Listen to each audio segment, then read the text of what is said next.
If you press play, you're watching Globalize TV. I'm sitting here with the boys from Bombay Bicycle Club, Ed and Jamie. How you doing, boys? We're going very well. Super good. Just put some sun cream on. We're not going to burn anymore. Excellent under that hot Australian sun. Even in Tassie, it gets hot down here. So you've just come in from Lorne, and I do understand, Jamie, you're telling me before there were some shenanigans going on last night. Can you please tell me about this? I kissed a girl.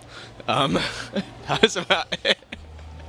No, we just went out after the gig and were just wandering around the campsite. I don't think we made very many friends, actually.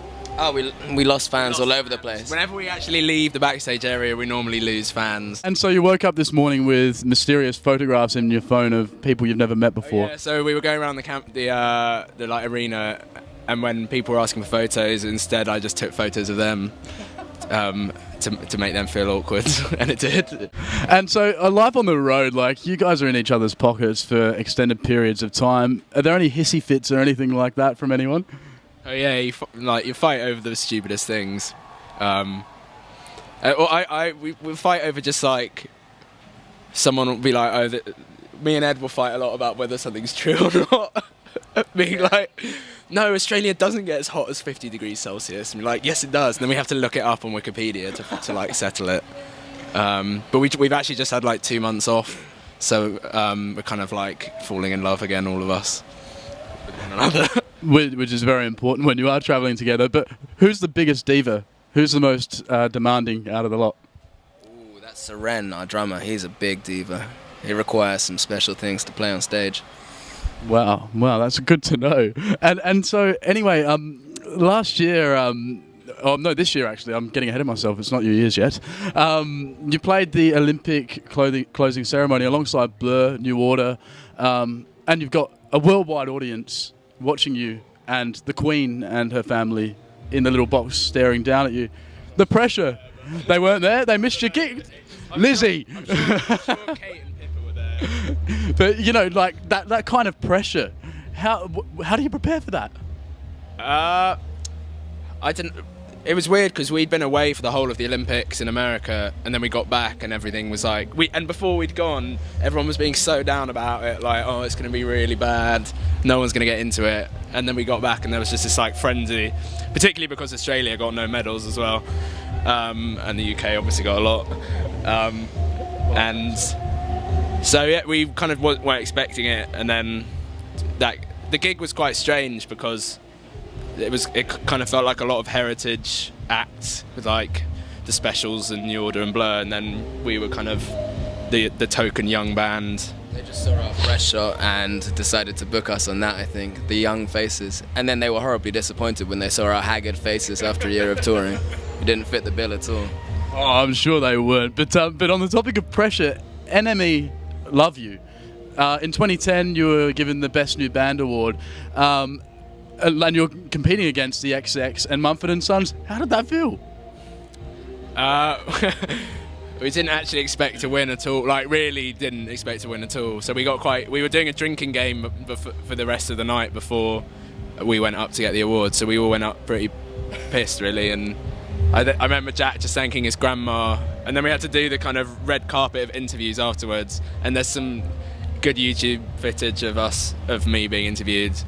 I'm not going to repeat what I said, but it's worth looking up on YouTube if you can find us doing those NME interviews. We were incredibly drunk. We genuinely didn't think we were going to win it. It haunts me. My parents are ashamed. It's the life of a rock star, you know. But did you feel the pressure after that award to, try and get bigger and better beats and sounds? Was that something you even thought about? Not because I think not because of that awards or anything. You're just always like pushing yourself to not necessarily to get bigger, but to just make better records, and hopefully like getting bigger is just a part of that. I don't know, we kind of just do our own thing a lot of the time. We're pretty chilled out guys. And so you do charity gigs, you mentioned earlier, and is this something that you guys really push for and believe in, like the charity sort of thing? We actually did a charity gig about a week ago. It's for a torture charity, and yeah, it's just a good thing to do. And if you have that profile to kind of make things better for other people, and like you do so many gigs that you don't need to make money from all of them, I don't think, if you can raise money for other people. Fantastic. And now the new album. Everyone's itching to hear it. When are we expecting it, and what do we expect to find with this album? I think it'll be kind of the end of this year. We've written some of it. We're playing a couple of songs, new songs today actually. It's kind of a bit all over the place at the moment. There's some like Bollywood influences. Yeah, some of it was written in India. Jack and me went out to India, and I kind of went travelling for a little bit while he was in Bombay with a studio, and 3 of the songs were written there. So they have some, you know, Bollywood influences, some samples in there. It's pretty cool. Yeah, and it's quite electronic and sample based at the moment. So it kind of like, if we record it in 6 months' time from now, like so much will have changed in that time. We've got in trouble in the past for like committing to saying it's going to sound like something before we actually record it, and then people are like, oh, okay. So yeah, we'll just see how it goes. We could drop all the songs tomorrow and just like write a like death metal album or something, or a free jazz album. That would have a lot of shock value to your fans. But so you write on the road. Is this how you find time to do it? Does it just happen wherever? How does that happen? How do you write? I think a couple of songs on this album have been written on tour, but mostly it's just done it can be done wherever, like, because it is all just done. All you need is a guitar or like a laptop, really, and that, I think that's quite exciting these days, that you don't need to like go into a massive studio to make a good album, and it also means like things can be done a lot faster as well. But yeah, it can just be done anywhere, really. And I mean, like Jack, who's the main songwriter, has gone to some different places. Like he went to India and Turkey and Holland, which are obviously nice trips, but he probably could have just done it at home.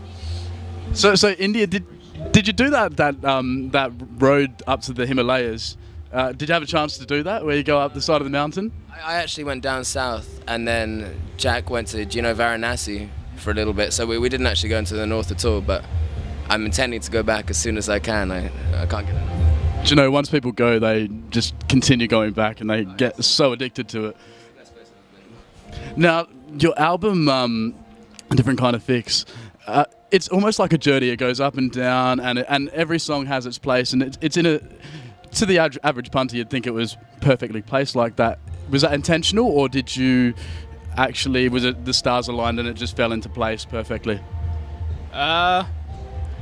I don't know, it's quite a kind of eclectic album, because it was written over a period of time where we were doing our first album, which was like an indie rock album, and the second album, which was like a folk album, and then there were also kind of new influences coming in as well. So yeah, it's kind of a journey, I guess. I see the first half as being like kind of quite upbeat and up tempo, and then it kind of chills out a bit towards the end. Lastly, what are you guys listening to at the moment on your iPods or cassette players or whatever you've got?